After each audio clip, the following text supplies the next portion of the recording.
Bonjour Claude Barouche. Nous avons vu hier la toile inondée par des messages de soutien en votre faveur en ce qui concerne un différend que vous auriez avec le nouveau président Dov Zera du Radio J. Qu'en est-il exactement? Écoutez, effectivement, il s'est passé quelque chose que je considère comme très grave hier à la radio.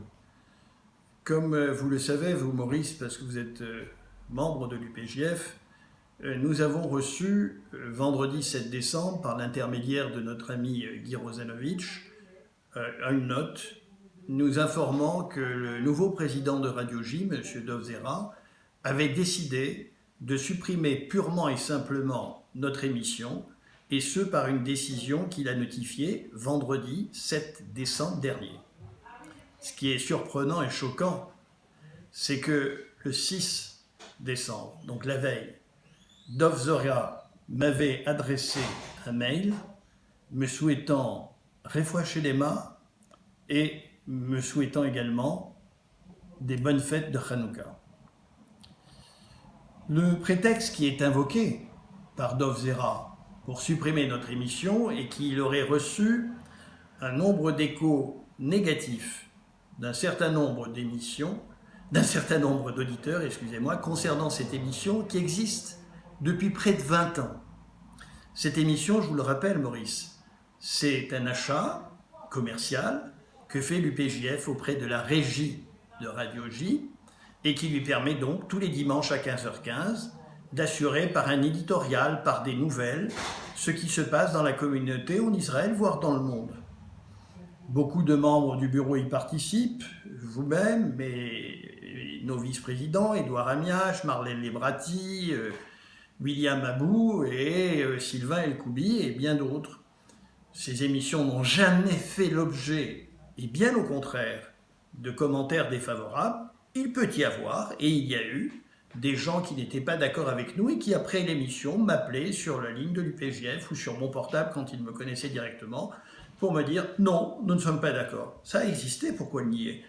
C'est de ça que vit cette communauté. C'est ça, cette ambiance communautaire exceptionnelle qui fait que nous sommes aujourd'hui une communauté en pleine union dans des moments difficiles. Et cette union, je ne veux pas la cacher, la casser en dépit du rôle que veut y jouer M. Dov Zera aujourd'hui. M. Dov Zera a donc décidé de nous supprimer cette émission, ce qui fait que je l'annonce aujourd'hui, notre colloque est repoussé d'1 mois parce que j'avais besoin d'1 mois de publicité mois de janvier pour ce colloque qui était prévu le 3 février. Nous l'avons différé au 23 mars et nous nous débrouillerons d'une façon différente.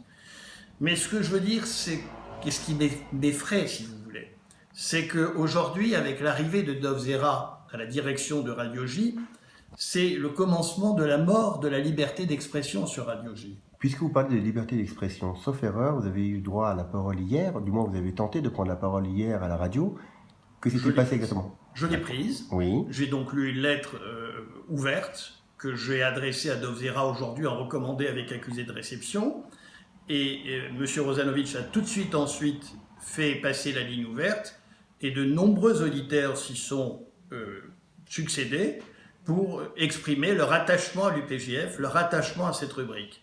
Et tout d'un coup, Dov Zera a décidé d'arrêter l'émission, je crois après le 3e auditeur ou le 4e, à 1h où il restait encore 1h30 d'émission pour la ligne ouverte, qui est une émission exceptionnelle sur la Radio J depuis plus de 37 ans.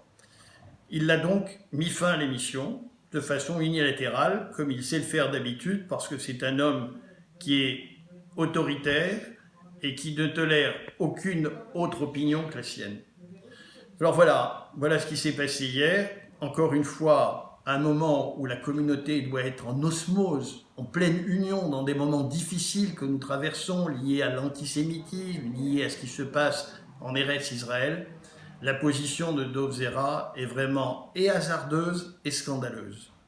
Alors, vous savez, si Dov Zera doit être le fossoyeur de Radio J, celui d'une radio qui est libre, qui est ouverte à toutes les sensibilités et qui défend la communauté juive et Israël, nous saurons, d'une façon ou d'une autre, nous y opposer. Je ne sais pas encore comment, je n'y ai pas réfléchi parce que j'ai été pris de court par cette décision, mais nous le ferons.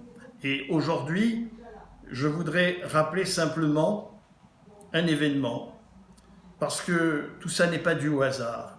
Je vous rappelle qu'il y a des élections communautaires importantes dans 1 an et demi, et évidemment, ce n'est pas sans me rappeler qu'il s'est déjà passé en janvier 2010, du fait d'Ovzera, des éléments importants, puisque après avoir accepté la présidence du consistoire de Paris, il s'est vite dirigé à partir d'une institution juive centrale qui a été réduite au rôle de tremplin. Il s'est vite dirigé